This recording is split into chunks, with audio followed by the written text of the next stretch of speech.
अस्सलाम वालेकुम, कैसे हैं आप सब। मैं और मिकाल बिल्कुल ठीक हैं। आज हम आपको दिखाएंगे कि फ़िनलैंड विंटर्स में किस तरह का नज़र आता है। अभी विंटर्स का स्टार्ट है और लेकिन अब स्नो ऐसी हो गई है, इस तरह की स्नोफॉल हो रही है कि अब वो ठहर जाएगी ट्रीज़ पे और नीचे रोड्स पे और कार्स पे। अब हर जगह सिर्फ आपको स्नो ही नज़र आएगी। जितने भी कलर्स थे वो सारे ख़त्म हो गए हैं। अब सिर्फ वाइट वाइट एंड वाइट, या फिर जब स्नो थोड़ी कम होती है तो ट्रीज़ आपको नज़र आते हैं, वो भी आपको ग्रीन कम ही नज़र आते हैं, ब्राउन ज़्यादा नज़र आते हैं।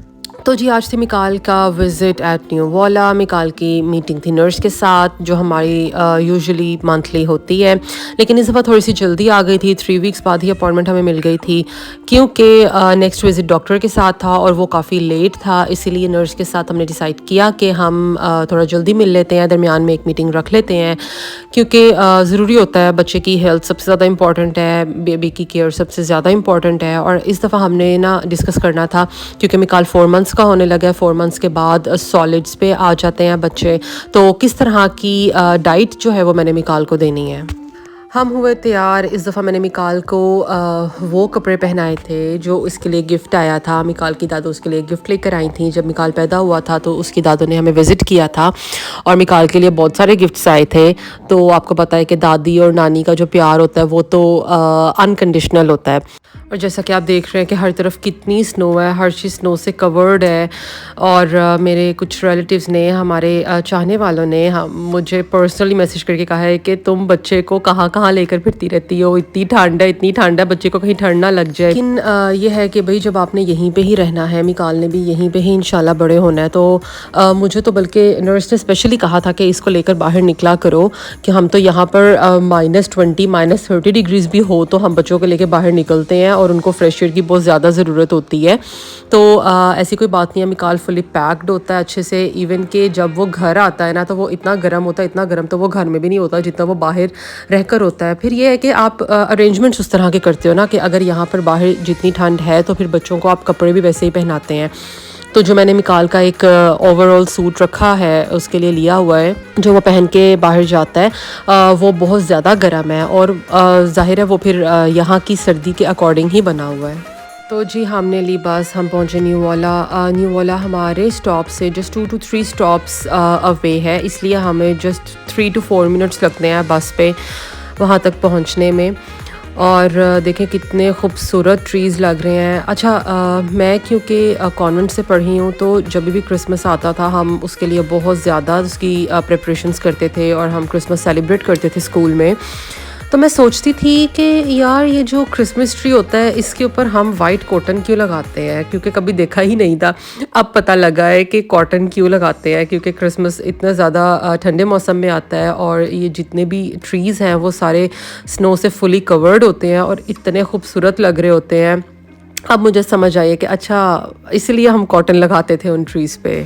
तो बस यही बात है कि जब तक हम कुछ चीज़ें एक्सपीरियंस नहीं कर लेते हमें उनकी रियलिटी के बारे में नहीं पता चलता। ये सामने हमारे बिल्कुल हेल्थ सेंटर है। हर म्यूनसिपैलिटी का अपना अपना हेल्थ सेंटर होता है और हेल्थ सर्विसेज यहाँ पर फ्री होती हैं, फ्री ऑफ कॉस्ट होती हैं। हेल्थ इंश्योरेंस आपको मिली हुई होती है। ये एक बहुत बड़ा बेनिफिट है कि आपको जिस भी तरह की कोई भी आपको अगर खुदा ना खास्ता कोई डिज़ीज़ हो गया है तो उसका ट्रीटमेंट आपको बहुत अच्छी तरह से मिलेगा और फ्री ऑफ कॉस्ट मिलेगा। हमारी अपॉइंटमेंट ऑलमोस्ट 12:15 की थी और हम 12:13 पे पहुंच चुके थे। फिर हम नर्स से मिले और नर्स के साथ प्रॉपर सारी डिस्कशन हुई कि मिकाल ने अब जब 4 मंथ्स का होना तो फिर उसने क्या खाना शुरू करना है। अगर आपने मेरे पिछले व्लॉग्स देखे होंगे तो मैंने आपको बताया होगा कि फिन्स को पोटैटोज़ और कैरेट्स बहुत ज़्यादा पसंद है और सबसे पहली जो डाइट है मिकाल की वो यही है, पोटैटोज़ और कैरेट्स ही हैं कि पोटैटोज़ स्टीम करके उनकी प्यूरीज़ बना के या कैरेट्स को स्टीम करके और उनकी प्यूरीज़ बना के वो इंशाल्लाह जब मैं बनाऊँगी तो मैं ज़रूर दिखाऊँगी कि किस तरह से यहाँ पर खाया पिया जाता है, बच्चों को किस तरह से खिलाया पिलाया जाता है। पोटैटोज़ और कैरेट से मुझे एक और बात याद आई कि जब मिकाल पैदा हुआ था और हमने हॉस्पिटल में स्टे किया था, हॉस्पिटल में 3 टाइम्स का मील, ब्रेकफास्ट, लंच, डिनर हॉस्पिटल की तरफ से मिलता था। इवन के स्नैक्स में अगर आपने टी और कॉफ़ी लेनी है या फ्रूट जो है वो भी आपको मिलता था। तो एक बार क्या हुआ कि दोपहर में ना पोटैटोज़ और कैरेट्स ही थे, उन्होंने स्टीम किए हुए थे, साथ चिकन था। तो रात में ये था कि मुझे लगता है कि जो दोपहर के पोटैटोज़ और कैरेट्स पड़े हुए थे ना, जो बचे होंगे, वो उन्होंने ना उसका सूप बना के, उसको ब्लेंड करके ना उसका सूप बना कर दिया हुआ था।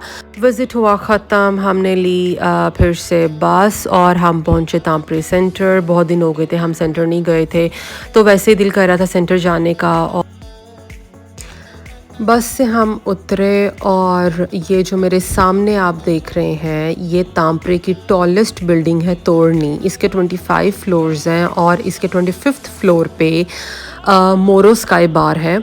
और मुझे तो वो जगह पर्सनली बहुत पसंद है। वो इतनी हाइट पे है कि वहाँ का व्यू इतना खूबसूरत है। वहाँ पर भी चलेंगे इंशाल्लाह किसी दिन, और पूरा तामप्रे वहाँ से नज़र आता है। इतना अच्छा लगता है उस व्यू को देखकर। अब क्योंकि क्रिसमस आने वाला है, हर जगह क्रिसमस एक्टिविटी स्टार्ट हो गई हैं, क्रिसमस की प्रिपरेशन स्टार्ट हो गई हैं। और सेलिब्रेशन के लिए आपको पता है सबसे पहले तो फेरी लाइट्स होती हैं। हर जगह फेरी लाइट्स आपको नज़र आएंगी, ट्रीज़ आपको फेरी लाइट्स के साथ कवर्ड नज़र आएंगे। हम फिर रतीना आ गए, और रतीना मेरी one of the favourite place है, क्योंकि यहाँ पर आपको सब कुछ मिलेगा। आपको शॉपिंग करने के लिए यहाँ पर कपड़े भी मिलेंगे, ब्रांड्स मिलेंगे डिफरेंट, आपको कॉस्मेटिक्स मिलेंगे, आपको सुपरमार्केट्स मिलेंगी, ग्रोसरी स्टोर्स मिलेंगे और रेस्टोरेंट्स भी मिलेंगे। तो अच्छा लगता है कि आप एक ही जगह पे जा रहे हो और वहाँ पर आपको मल्टीपल चीज़ें जो भी आप चाह रहे हो आप वहाँ पर जाके कर सकते हो। मुझे यहाँ पर आते आते बहुत भूख लग चुकी थी, तो फिर हमने सोचा कि क्यों ना कुछ खा लिया जाए। हमको सुपरमार्केट गए और वहाँ पर आप देख रहे हैं कितने खूबसूरत फ्लावर्स हैं, इतने कलरफुल फ्लावर्स हैं, क्योंकि अब सीज़न इस तरह का आ रहा है सेलिब्रेशंस वाला। तो हर जगह आपको इस तरह की डिफरेंट डिफरेंट चीज़ें ज़रूर मिलेंगी, जिस तरह से चॉकलेट्स हो गई, फ्लावर्स हो गए। ये अब आपको बहुत ज़्यादा रैंडमली और कॉमनली मिलेगा। तो जी सैलड बार की तरफ आते हैं। मैंने जस्ट फ्रूट्स लिए थे, मैंने अपने सैलड कप में फ्रूट्स डाले थे ज़्यादा और पास्ता लिया था। अच्छा, तो जब हम सेंटर आ रहे थे ऑन द वे मैंने अपनी फ्रेंड से भी पूछा, मैंने कहा कहाँ हो, अगर फ्री हो तो तुम भी आ जाओ, हम मिल लेते हैं, काफ़ी दिन से मिले नहीं थे। और अगर आप घर वालों से बहुत ज़्यादा दूर हो तो ऑब्वियसली आपके पास फ्रेंड्स ज़रूर होने चाहिए, क्योंकि बिल्कुल अकेले रहना इज़ क्वाइट डिफ़िकल्ट। तो जी मेरी दोस्त भी आ गई और मिकाल उसको देखकर खुश हो रहा है। अल्हम्दुलिल्लाह अल्हम्दुलिल्लाह। मिकाल की नेचर मुझे बहुत अच्छी लगती है कि जिससे भी मिलता है बहुत खुश होकर मिलता है। अपनी नर्स से मिलेगा बहुत खुश होकर मिलेगा, मेरी फ्रेंड से मिलेगा बहुत खुश होकर मिलेगा। इवन कि कोई भी है ना, अगर उसको बुला रहा है खुश होकर, तो वो आगे से हंस के और स्माइल पास करके खुशी खुशी उसको रिस्पॉन्स दे रहा है। अगर आप भी मिकाल से मिलना चाहते हैं तो हमें ज़रूर बताइएगा, हमें बहुत खुशी होगी आप सबसे मिलकर, मिकाल को आपसे मिलकर, और इंशाल्लाह आप इंजॉय करेंगे। तो खाना पीना तो हो गया था, उसके बाद हमने सोचा क्यों ना कुछ शॉपिंग कर ली जाए। मिकाल के बाबा का बर्थडे आ रहा था, तो हमने उनके लिए कुछ गिफ्ट्स लिए।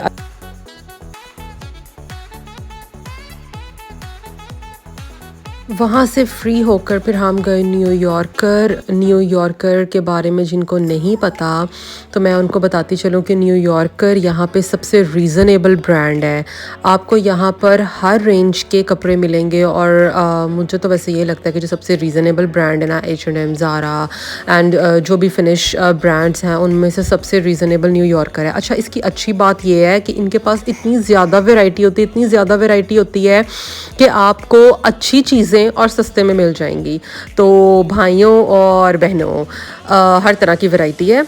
अगर आप कोई भी ऐसी कंट्री विज़िट कर रहे हैं जहाँ पर न्यूयॉर्कर की आउटलेट है तो ज़रूर विज़िट करिएगा, क्योंकि आपको अच्छी चीज़ें मिल जाएंगी। खाना पीना, शॉपिंग वॉपिंग, फ्रेंड से मिलना, नर्स के साथ appointment, quite long day and quite busy day, सारा कुछ हो चुका था। फिर हम बस में बैठे जी और हम आ गए घर। निकले थे हम सुबह को, पहुँचे हम शाम को। अंधेरा हो चुका था, लेकिन आजकल अंधेरा बहुत ज़्यादा जल्दी हो जाता है। वीडियो को लाइक करना और चैनल को सब्सक्राइब करना मत भूलिएगा। फिर मिलेंगे एक नए व्लॉग के साथ। टेक केयर, अल्लाह हाफ़िज़।